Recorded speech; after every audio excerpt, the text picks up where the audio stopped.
Corona महामारी के बाद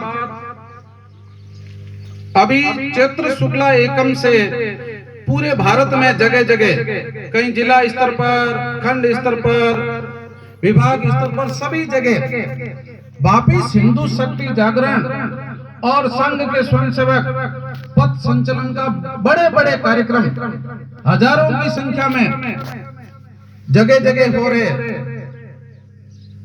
क्योंकि संघ हमेशा हिंदू शक्ति जागरण का काम करता है। यहाँ का पुत्र हिंदू समाज जो देश और समाज के लिए हर समय तैयार रहे, चाहे देश के लिए गर्दन भी कटानी पड़े तो संघ का स्वयंसेवक सबसे पहले आगे खड़ा हो, इस तरह की भावना लेकर के संघ 1925 से काम कर रहा है। क्योंकि ये भारत की भूमि पुण्य भूमि है, ये कर्म भूमि है। जब देवता भी स्वर्ग के सुख से उग जाते थे तब यहाँ भारत की भूमि में जन्म लेते थे। बाकी जगह भगवान ने कहीं जन्म नहीं लिया, विश्व में कहीं नहीं लिया। कहीं ने कहा I am angel of God, कहीं ने कहा मैं पैगंबर हूं, लेकिन भगवान कृष्ण सभी कहते हैं सभी जन्म मुझी से लेते हैं फिर लौट मुझी में आते हैं। इसलिए भगवान कृष्ण ने कहा है गीता में, यदा यदा हि धर्मस्य ग्लानिर्भवति भारत अभ्युत्थानम् अधर्मस्य तदात्मानं सृजाम्यहम् परित्राणाय साधूनां विनाशाय च दुष्कृताम् धर्म संस्थापनार्थाय संभवामि युगे युगे। मतलब जब जब पृथ्वी पर धर्म की हानि होगी तब मैं भारत में जन्म लूंगा। क्योंकि विश्व में कहीं भगवान जन्म नहीं लेंगे, क्योंकि हम अमेरिका को अमेरिका माता नहीं कहते, जापान को जापान माता नहीं कहते, इंग्लैंड को इंग्लैंड माता नहीं कहते, केवल हम भारत को भारत माता कहते हैं। इसलिए बेटा हमेशा माँ के गर्भ से पैदा होगा। इसलिए यहाँ बार बार भगवान ने जन्म लिया है, कभी कच्छ, कभी मच्छ, वरा, नरसिंह, वामन, परशुराम, राम, कृष्ण, गौतम, महावीर, जम्बेश्वर भगवान, तेजाजी महाराज, बार बार भगवान ने यहाँ जन्म लिया है, जो हमारी संस्कृति को जागृत करने का काम किया। और चैत्र शुक्ला एकम के दिन हमारे संचलन कार्यक्रम शुरू हुए। इस दिन हमारा नया हिंदू पर्व शुरू होता है, नया वर्ष शुरू होता है।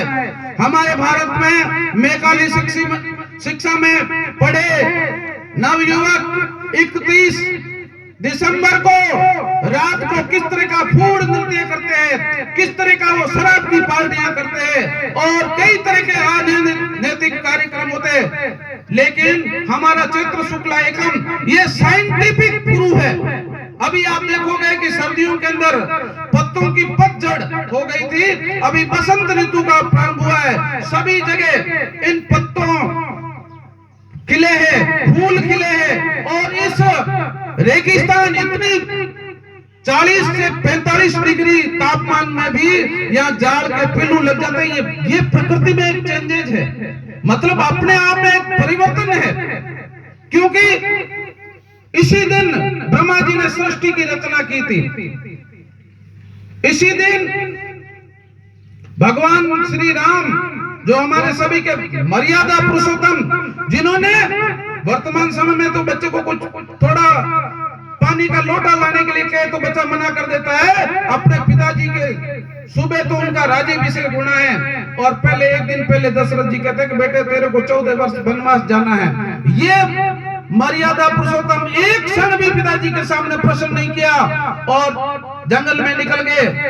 अयोध्या से यदि वो चाहते तो उत्तर भारत जा सकते थे, हिमालय की तरफ, लेकिन दक्षिण भारत के जहां पर राक्षसों का अन्याय था, राक्षस मतलब सिंह नहीं होते, जो इस तरह के प्रवृत्ति के लोग, वर्तमान में हम उसको आतंकवादी कह सकते हैं, उग्रवादी कह सकते हैं, इस तरह के प्रवृत्ति का संहार करने के लिए भगवान श्री राम दक्षिण भारत में गए। इसी दिन दुर्गा के नवरात्रि की स्थापना होती है।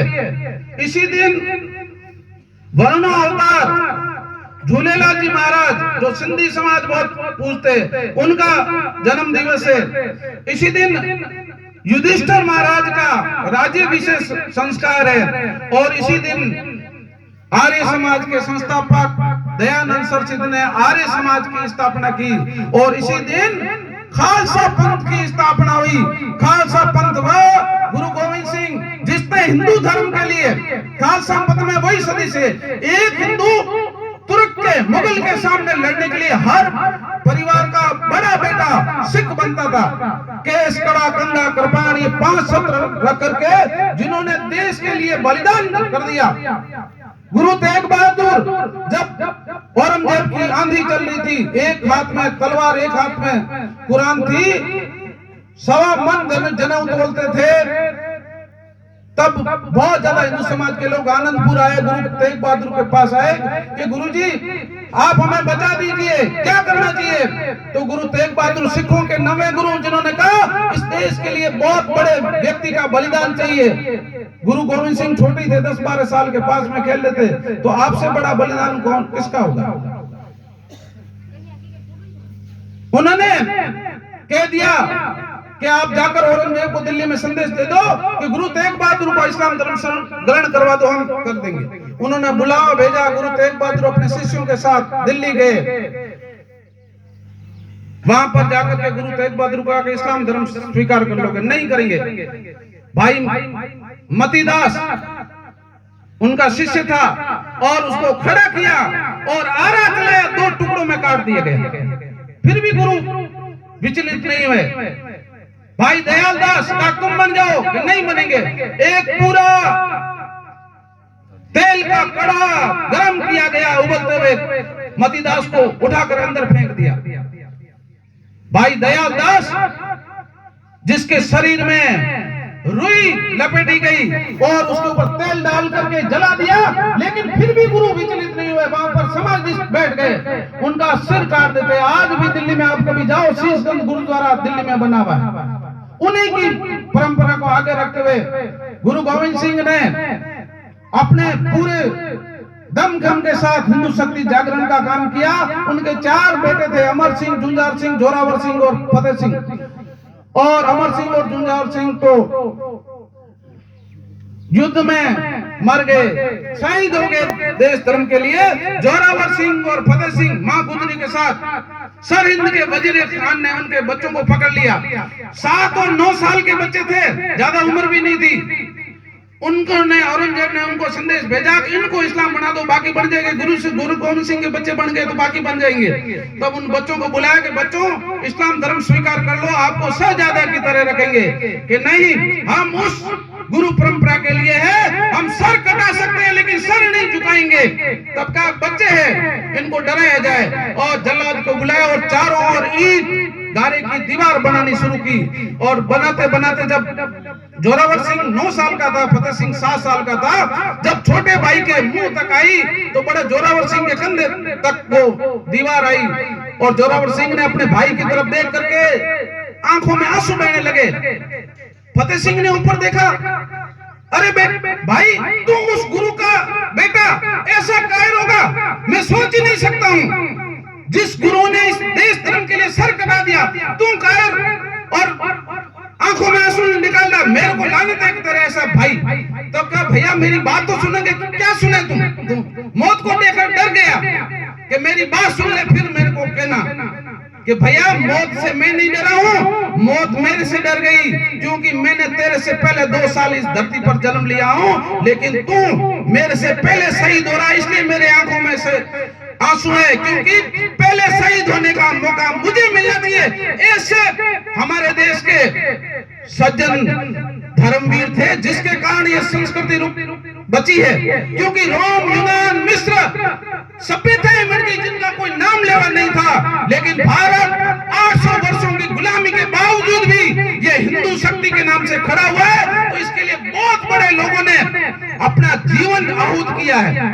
इस देश को बलिदान करने के लिए बहुत ज्यादा लोग जीवन को आगे बढ़ाए। और इसी दिन डॉक्टर अपने संघ के प्रथम सरसंघचालक परम पूज्य डॉक्टर केशव बलिराम जी हेडगेवार जी का जन्मदिन है। इसी दिन इनका जन्म हुआ और ये बचपन से ही देशभक्त थे। जब 5 और 6 साल के थे, अपने घर के पास एक गुरुजी के पास पढ़ने जाते थे। सामने सीताबड़ी का नागपुर में किला था, उसके ऊपर यूनियन जैक लहरा रहा था, अंग्रेजों का झंडा। डॉक्टर जी ने कहा भारत के अंदर यूनियन जैक नहीं होना चाहिए, हमें उसे उतारना है। 5 और 7 साल के बच्चों ने अपनी टीम बनाई और